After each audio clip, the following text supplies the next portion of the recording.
आज हम बात करेंगे क्लास 8th के हिंदी व्याकरण के पहले चैप्टर के बारे में, जिसका नाम है भाषा, लिपि और व्याकरण।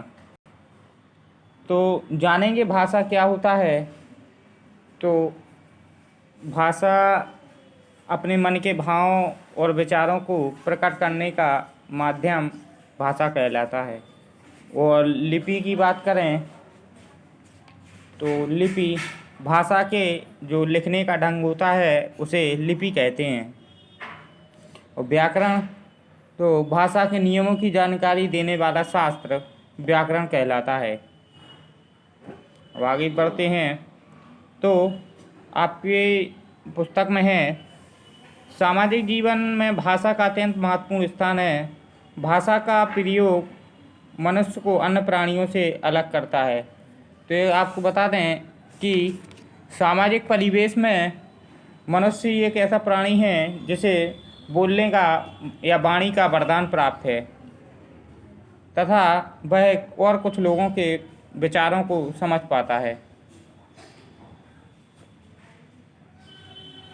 अब कुछ संकेतों के माध्यम से भी आपको बताया जाता है, लेकिन उन संकेतों का ठीक प्रभाव नहीं पड़ता है। कभी कभी उनका प्रभाव गलत भी हो जाता है। जैसे चौराहे पे एक अगर पुलिस वाला खड़ा है और बोलता कुछ नहीं, केवल हाथ के इशारों से आने जाने वाले वाहनों को रुकने और चलने के संकेत देता है। वाहन चालक उसके संकेतों को तो समझ जाते हैं, यह सांकेतिक है। ठीक है, इसमें भाव अभिव्यक्ति का प्रयोग होता है। जैसे कक्षा में पढ़ाते समय टीचर मुख पर उंगली रखकर आपको शांत कराता है, तो ये सांकेतिक है। लेकिन इन संकेतों को कभी भाषा की जगह प्रयोग करते हैं, लेकिन किंतु हम इन्हें भाषा नहीं कह सकते, क्योंकि हर एक जो भी संकेत दिया है उसे ठीक नहीं समझा जा सकता है। संकेतों को और लिखित रूप में नहीं दिया जाता। संकेतों को जहाँ कहीं भी विद्यालय होता है रोड के पास, तो वहाँ एक दौड़ते हुए और एक बैग टांगे हुए बच्चे का चित्र रहता है, तो उससे समझ जाते हैं कि यहाँ स्कूल है। और संकेतों के द्वारा हम अपने मन के भाव और विचारों को प्रकट भी नहीं कर सकते हैं। अब भाषा की बात करें तो भाषा शब्द की उत्पत्ति संस्कृत की भाष धातु से हुई है, जिसका अर्थ होता है बोलना।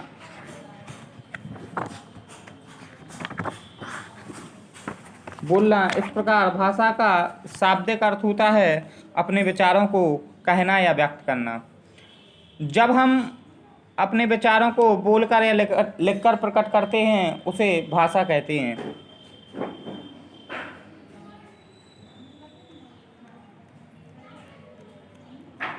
अब इसके आप में है, आपकी बुक में है, किताब में है, आपकी पुस्तक में दिया है कि भाषा ध्वनि चिन्हों की वह व्यवस्था है जिसके माध्यम से मनुष्य परस्पर विचारों का आदान प्रदान करता है। तो सही बात है, जब भाषा ऐसी ध्वनि चिन्ह है, ऐसा माध्यम है, सीधी बात है, भाषा ऐसा माध्यम है कि जिसके अनुसार मनुष्य अपने विचारों को एक दूसरे के समक्ष प्रकट करता है। अब है भाषा की विशेषताएं। तो भाषा का मुख्य उद्देश्य होता है कि अपने विचारों का आदान प्रदान करना। हर भाषा की ध्वनि अलग अलग होती है, ये भी है। भाषा शब्द तथा वाक्यों की व्यवस्था करती है और भाषा का रूप बदलता रहता है। परिवर्तन के दौर में भाषा का रूप बदलता रहता है।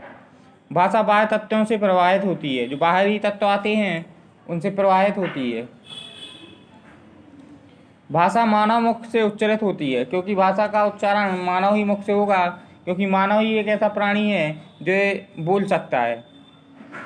भाषा की ध्वनियों के मेल से शब्दों का निर्माण होता है। तो सही बात है, क्योंकि भाषा की सबसे छोटी ध्वनि बाण होती है, बाणों से ही शब्दों का निर्माण किया जाता है। भाषा का आधार वाक्य होते हैं, तो उनका आधार वाक्य होते हैं, क्योंकि शब्द बन गए तो शब्दों से वाक्यों को बनाया जाएगा। इसी वाक्यों के माध्यम से हम अपने विचार प्रकट करते हैं। और भाषा के अनेक प्रकार पाए जाते हैं। कई प्रकार की, तमाम प्रकार की भाषाएं होती हैं, जैसे चीनी है, जापानी है, रूसी है, अंग्रेजी है, नेपाली है, स्पेनिश है,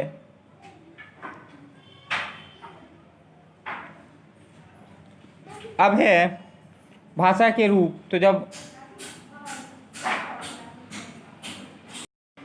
आरंभ में मानव ने बोलना नहीं जानता था तो वो इशारों के माध्यम से अपनी अभिव्यक्ति को प्रकट करता था।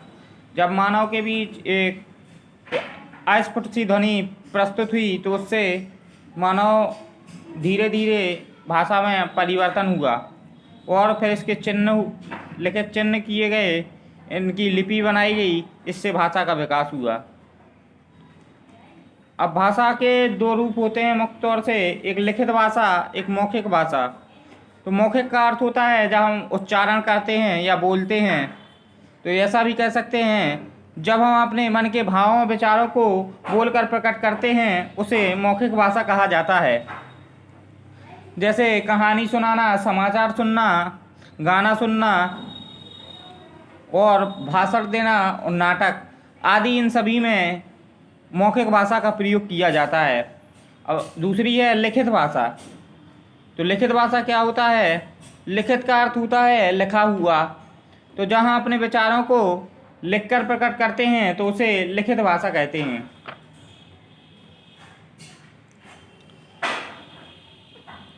और लिखित भाषा के साक्ष्य भी होते हैं। मौखिक भाषा का कोई साक्ष्य नहीं बचता है। लिखकर प्रकट किए गए विचारों को लिखित भाषा कहते हैं। अब आगे है हिंदी भाषा। तो हिंदी भाषा पूरे भारत की एक आम जनसंपर्क भाषा है।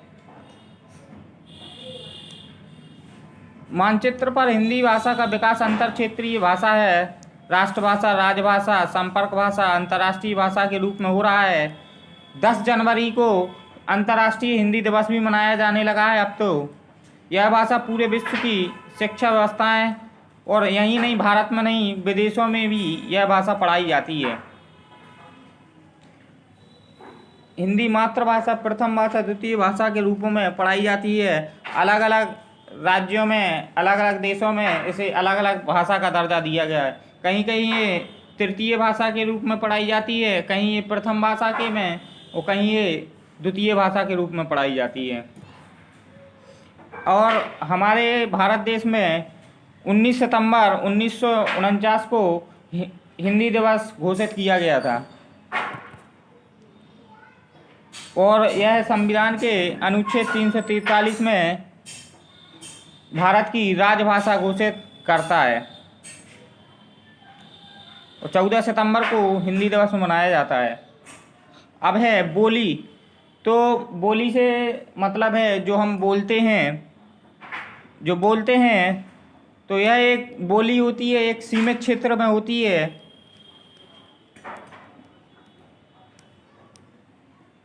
और भाषा का एक ऐसा रूप होती है कि जगह जगह जैसे ही क्षेत्र परिवर्तन होता है वैसे ही यह अपना रूप बदल देती है। किसी भी बोली में कोई गद्य या पद्य या कोई साहित्यिक रचना नहीं की गई है।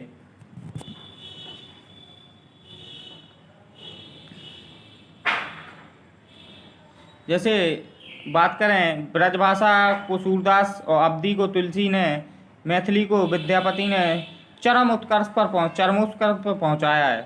तो चरम सीमा पर पहुंचाया है या ऊंचाइयों पर पहुंचाया है। और हिंदी में काफ़ी योगदान रहा है। अब जैसे महात्मा गांधी हैं तो उन्होंने हिंदी को ज़्यादा महत्वता दी है और इस भाषा को अन्य भाषाओं की अपेक्षा से अधिक बढ़ावा मिला है। अब है बोली की परिभाषा। तो सीमित क्षेत्र में बोली जाने वाली भाषा बोली कहते हैं या बोली कहलाती है। अब है उपभाषा। तो बोली का एक विकसित रूप उपभाषा कहलाता है। उपभाषा का क्षेत्र बोली से थोड़ा अधिक ज़्यादा होता है। इसमें साहित्यिक रचनाएं होती हैं उपभाषा में। उपभाषा का लिखित रूप भी पाया जाता है, बोली का कोई लिखित रूप नहीं होता है। वैसे तो हिंदी का प्रयोग पूरे भारत में ही होता है, लेकिन उत्तर प्रदेश, मध्य प्रदेश, बिहार, राजस्थान, हरियाणा, दिल्ली में अधिक बोली जाती है। इन्हें हिंदी भाषी प्रदेश भी कहा जाता है। क्षेत्र की दृष्टि से हिंदी की उपभाषाओं को इस प्रकार बांटा जाता है। तो जो हिंदी की भाषाएं हैं उन्हें इस उपभाषाओं को इस प्रकार बांटा जाता है। जैसे पहली है पूर्वी हिंदी, पहाड़ी, राजस्थानी, बिहारी और पश्चिमी हिंदी। अब पूर्वी हिंदी की बात करें तो इसमें अवधी है, बघेली है, छत्तीसगढ़ी आती है, और जो तुलसीदास की रचना है उसे अवधी भाषा में रचा गया है। अब पहाड़ी है तो इसमें हिमाचली होगी, कुमाऊनी होगी तथा गढ़वाली होगी। राजस्थानी है तो जयपुरी, मेवाती, बागड़ी, मारवाड़ी तथा मालवी आदि उपभाषाएं इस वर्ग में आती हैं। और सबसे इम्पोर्टेंट बात है कि जो साहित्यिक रचनाएं हैं अधिकतर अपनी उपभाषा में ही दी हैं लेखकों ने। अब बिहारी है तो मगही है, भोजपुरी है और मैथिली है। अब पश्चिमी हिंदी है तो इसमें खड़ी बोली का स्तर बहुत ज़्यादा ऊपर तक पहुंच गया है। अधिकतर जो साहित्यिक रचनाएं हैं वो खड़ी बोली में की जाती हैं। बुंदेली है, हरियाणवी है, कन्नौजी आती है। दिल्ली मेरठ के आसपास बोली जाने वाली खड़ी बोली कहलाती है। कृष्ण भक्ति का काव्य की रचना ब्रजभाषा में की गई है। हिंदी भाषा का जो क्षेत्र है वो हिंदी भाषी क्षेत्रों में सीमित ही नहीं होता है, पूरे भारत में इसका प्रयोग किया जाता है। जो दक्षिण भारत में बोली जाने वाली हिंदी है उसे दक्षिणी हिंदी कहते हैं। अन्य राज्यों में द्वितीय भाषा के रूप में प्रयोग में होती है। यह पूरे भारत में संपर्क भाषा के माध्यम से बताई गई है। भाषा व्याकरण सम्मत रूप में हिंदी का एक रूप प्रयोग होता है, उसे मानक रूप कहते हैं। और भारतीय संविधान के अनुसार हिंदी हमारी राष्ट्रभाषा है। यह देवनागरी लिपि में लिखी जाती है। अब आगे बात करते हैं लिपि की। तो लिपि की बात करेंगे तो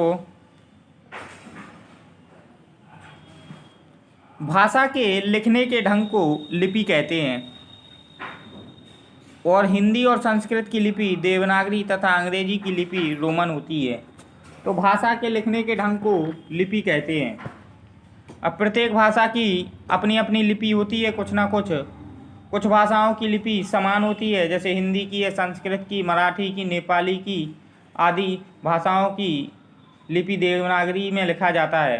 अब पंजाबी की है तो वो गुरुमुखी होगी तथा पाकिस्तान में कश्मीरी, सिंधी तथा पंजाबी को उर्दू में लिखा जाता है। अब प्रमुख भाषाएं हैं और तथा उनकी लिपियां दी गई हैं।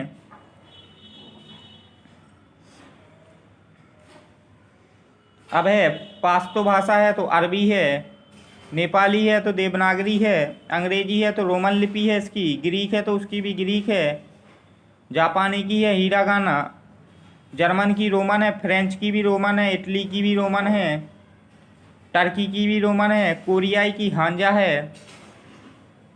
अब मराठी की भी देवनागरी, तमिल की तमिल है, गुजराती की भी गुजराती है, बांग्ला की भी बांग्ला है, पंजाबी की गुरुमुखी, असमी की बांग्ला, हिंदी की देवनागरी, उर्दू की अरबी, संस्कृत की देवनागरी, गोवा की कोंकणी। अब है व्याकरण। तो व्याकरण होता क्या है? तो भाषा के नियमों की जानकारी देने वाला शास्त्र व्याकरण कहलाता है। तो जैसे इसमें उदाहरण दिया गया है, स्वयं अपना काम करो। तो अब इसे कैसे पता चलेगा? तो इसमें कुछ गलतियां हैं, तो ये व्याकरण के माध्यम से भी हमें पता चल सकता है। तो अपना काम स्वयं करो। भाषा के नियमों तथा व्यवस्था का ज्ञान कराने वाला शास्त्र व्याकरण कहलाता है। अब है व्याकरण के अंग। तो व्याकरण के 3 अंग होते हैं। पहला होता है वर्ण विचार, शब्द विचार, तीसरा होता है वाक्य विचार। अब देखते हैं वर्ण विचार। तो वर्णों के अंतर्गत वर्णों के भेद, आकार, उच्चारण, उत्पत्ति तथा उनके मेल आदि पर विचार करना उसे वर्ण विचार कहा जाता है। शब्द विचार शब्दों के अंतर्गत भेद, रूप, उत्पत्ति, रचना, रूपांतर, बनावट लिंग, वचन, काल आदि पर विचार किया जाता है। वाक्य में रचना, भेद, अन्वय, विश्लेषण, संश्लेषण, विराम तथा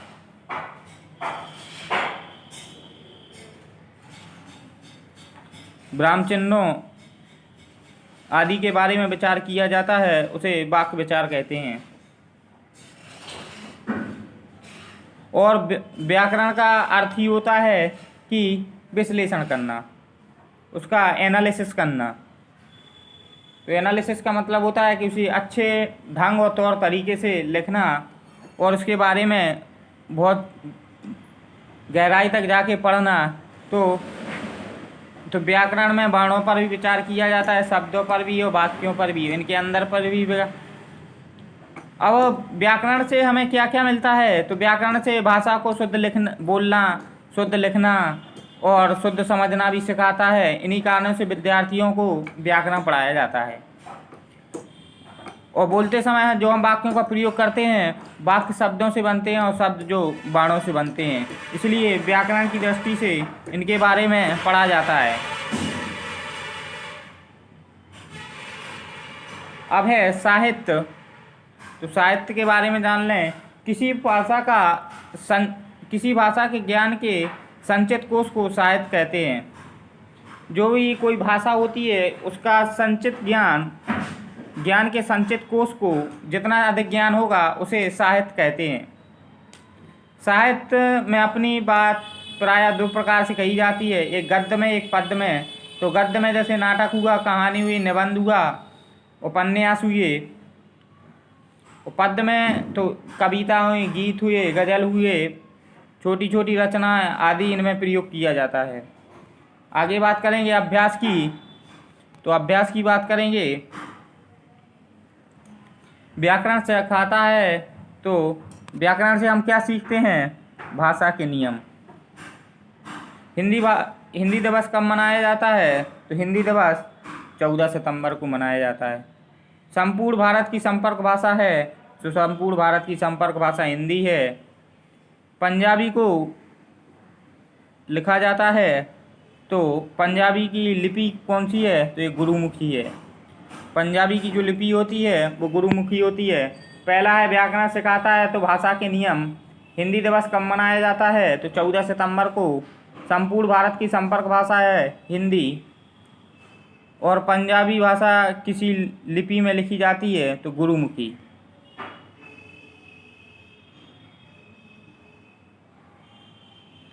अगला है निम्नलिखित वाक्यों में रिक्त स्थानों की पूर्ति करें। तो भाषा के द्वारा हम काय का आदान प्रदान करते हैं? भैया विचारों का आदान प्रदान करते हैं। तो भाषा के द्वारा हम विचारों का आदान प्रदान करते हैं।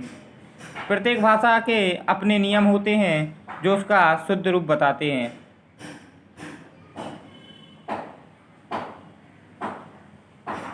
अब है भाषा को अंकित करने के लिए बनाए गए चिन्हों की व्यवस्था लिपि है। अब भाषा का क्षेत्र बहुत व्यापक होता है और बोली का क्षेत्र एक सीमित होता है। लेखन में एक रूपता बनाए रखने के लिए व्याकरण का प्रयोग होता है, क्योंकि लेखन में एक रूपता के लेखन का शुद्ध प्रयोग करें और साफ साफ उसे लिखें तो व्याकरण का प्रयोग होता है। अगला है हिंदी हमारी राष्ट्रभाषा है। अब है निम्नलिखित भाषाओं को उपयुक्त शीर्षक के अंतर्गत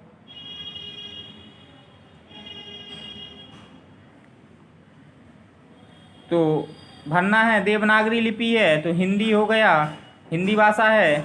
अब फारसी है तो उर्दू हो गया। लेकिन आपको बता दें, जो एक रूसी लिपि में दी गई वो रूसी लिपि नहीं है, रूसी भाषा है और इसकी सिरिलिक लिपि होती है।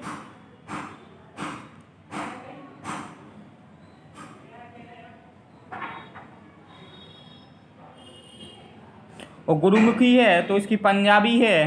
रोमन है तो अंग्रेजी है। बांग्ला है तो इसकी असमी होगी। बांग्ला है तो इसकी लिपि असमी होगी। ये वाली भाषा होती है असमी भाषा की लिपि बांग्ला होती है, ये आपको बता दें। इसकी होती है, ये गलत यहाँ भरा हुआ है।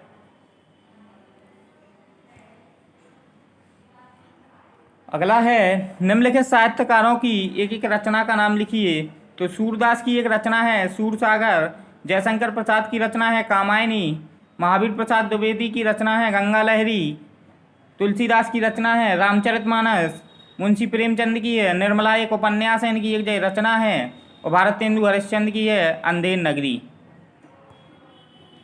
अब है निम्नलिखित प्रश्नों के उत्तर लिखिए। तो प्रश्नों के उत्तर लिखना है, तो भाषा की परिभाषा लिखिए।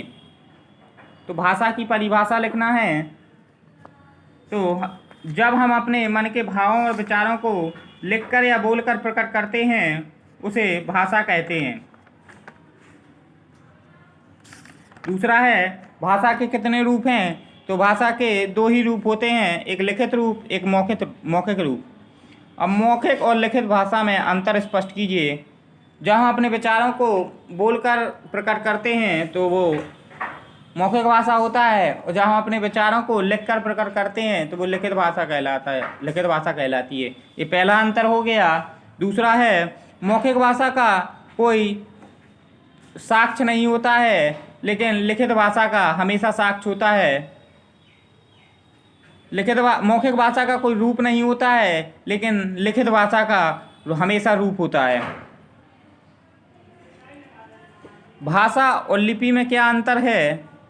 तो अब अगला है भाषा और लिपि में अंतर जानना है।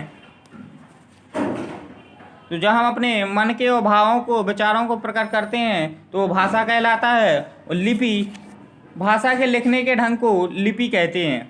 ये इसका अंतर है। जो विचार हैं और जो भाषा को लिखा जाता है उसे लिपि कहते हैं।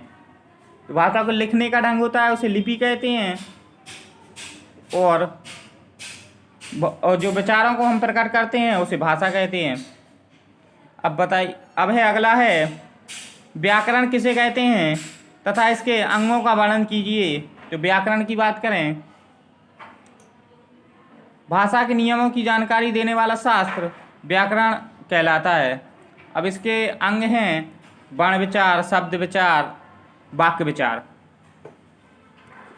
तो वाक्य विचार की बात करें, वर्ण विचार की बात करेंगे तो वर्णों के अंतर्गत जो भी चीज़ें आती हैं उन पर अध्ययन करना वर्ण विचार कहलाता है।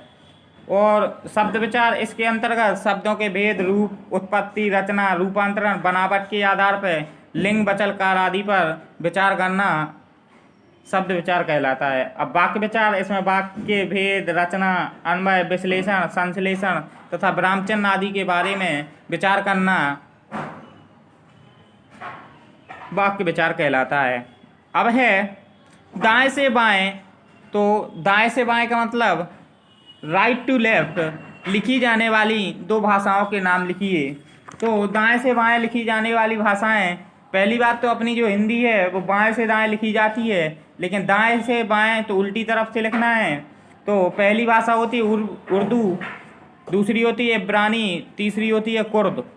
तो हमने बता दिया उर्दू, अरबी, इब्रानी, कुर्द, ये चार भाषाएं बताई हैं हमने दो की जगह।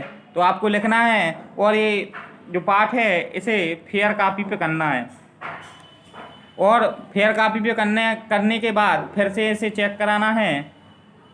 Thank you. ये आपका पाठ समाप्त होता है।